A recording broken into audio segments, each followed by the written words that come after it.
Bonjour, je m'appelle Francis Guérin, je suis maître de conférence à l'Institut national des sciences appliquées de Rouen, qui est une école d'ingénieurs française, et aujourd'hui conférencier pour HR Genève.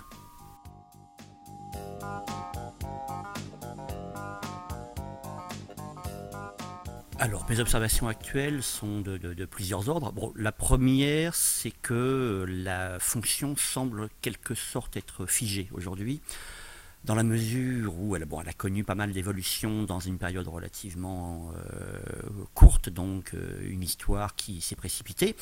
Mais depuis quelques années, on note qu'elle semble être arrivée à une espèce d'étape dans son évolution, dans la mesure où depuis qu'on a vu émerger des notions comme celle de valeur ajoutée ou de valeur RH, on a du mal à dépasser cette notion sur le plan conceptuel, et la difficulté manifestement est que cette fonction tend aujourd'hui à être totalement bloquée sur cette notion. Elle aspire à développer de la valeur ressources humaines, elle aspire à devenir stratégique, ce qui est un discours qu'elle tient depuis un certain temps.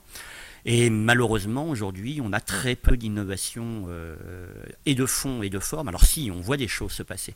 On voit des choses se passer en termes d'outillage, c'est-à-dire une très très forte intensité de l'investissement, notamment en termes de systèmes d'information. On voit des choses se passer en termes de profil de la fonction, c'est-à-dire que la fonction se professionnalise. À des degrés divers selon les pays, mais je pense que c'est quand même une tendance lourde.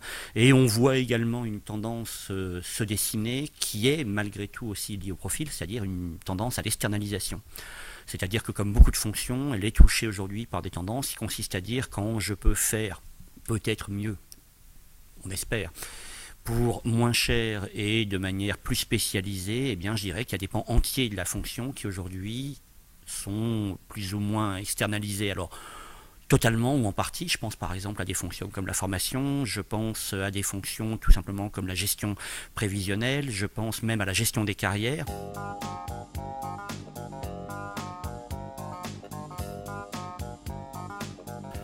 Alors j'en verrai principalement 4. Alors il y en a une première qui peut être évidente, mais qui va mieux en étant énoncée. C'est tout simplement que l'entreprise est elle-même une stratégie.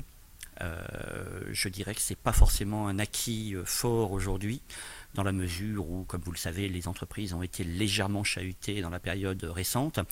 Et on voit effectivement beaucoup d'entreprises qui font plutôt de la navigation à vue que de la stratégie. Alors, on peut se dire, pour se rassurer, que c'est de la stratégie incrémentale et pas de la stratégie délibérée, mais il n'en reste pas moins vrai que la temporalité RH, qui consiste à dire j'élabore quelque chose qui va toucher une ressource qui n'est pas d'une plasticité infinie, qui est l'être humain, suppose du temps, et c'est vrai que le pilotage à vue n'est pas forcément tout à fait compatible avec cette problématique de stratégie RH.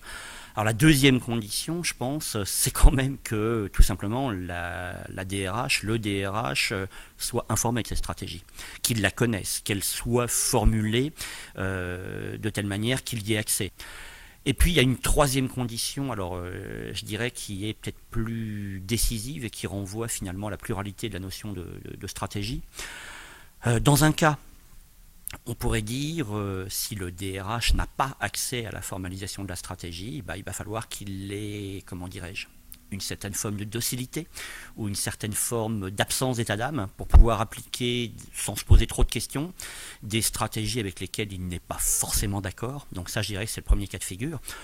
L'autre cas de figure qui est celui où il aurait précisément, lui, accès à la formalisation de la stratégie et pourrait peser dessus, là c'est simplement une question de compétence, c'est-à-dire que là il va falloir qu'il comprenne d'abord très très bien la stratégie de l'entreprise, qu'il comprenne l'activité de cette entreprise. Le reproche qui est souvent fait au DRH, c'est justement de ne pas être suffisamment business oriented, comme on dit en bon français, et donc là effectivement on a une question de compétence qui consiste à dire je suis capable de maîtriser ces stratégies, je suis capable de comprendre le métier qui la dicte, et je suis capable de la décliner dans un domaine ressources humaines. Et je dirais que dans un cas on a a plutôt un animal politique, le cas où le DRH a accès à cette stratégie. Dans le deuxième cas, où il serait finalement qu'un exécutant de décisions prises ailleurs et hors de sa portée, eh ben, c'est plutôt une compétence purement comportementale qui consiste à dire j'exécute sans trop me poser de questions les consignes. La quatrième condition est plus fondamentalement celle de la visibilité qui s'offre à l'entreprise. C'est-à-dire que pour que l'entreprise ait une stratégie et qu'elle existe en déclinaison ressources humaines, il faut aussi qu'il y ait une visibilité. Alors là, c'est une condition première. C'est une condition décisive, et là je rejoins assez lourdement les sociologues allemands qui tendent à dire qu'on est passé aujourd'hui dans une époque d'incertitude généralisée qui rend de plus en plus difficile l'acte même de pouvoir se représenter l'avenir, c'est-à-dire que l'horizon de l'action est de plus en plus déconnecté avec la valeur de l'expérience passée, et on a de plus en plus de mal à inférer des expériences passées ou des données qu'on recueille une stratégie possible. Et là je crois que c'est vraiment la question la plus lourde. Formuler une stratégie suppose tout simplement que le futur est anticipable avant même d'être anticipé.